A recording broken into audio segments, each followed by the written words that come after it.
چطوری؟ عیدتون مبارک. تعطیلات بهتون خوش گذشت؟ خب دیگه تعطیلی بسته، میخوایم بریم سراغ درس.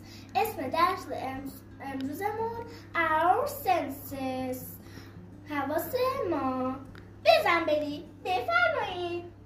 خب بچه ها، همونطور که میدونید ما یه حواس پنجگانه داریم. خب بچه ها، شما دارین صدای منو میشنوین با چیاتون؟ با گوشتون. گوش کردن here و همینطور که دارین تصویر منو میبینین. see دیدن. خب بچه ها میخواین بو کنین چیزی ها. ماما میا، ماما سیا، چه بوی خوبی داشت. very good. خب به انگلیسی میشه اسمل.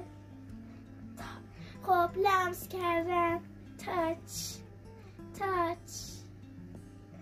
خب میخوایم مزه کنیم.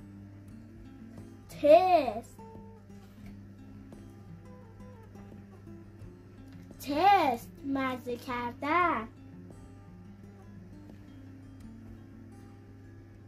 خب بچه ها، ویدیو ما دوست داشتین؟ اگر دوست داشتید کلی واسم کامنت قشنگ بنویسید. خدافظ.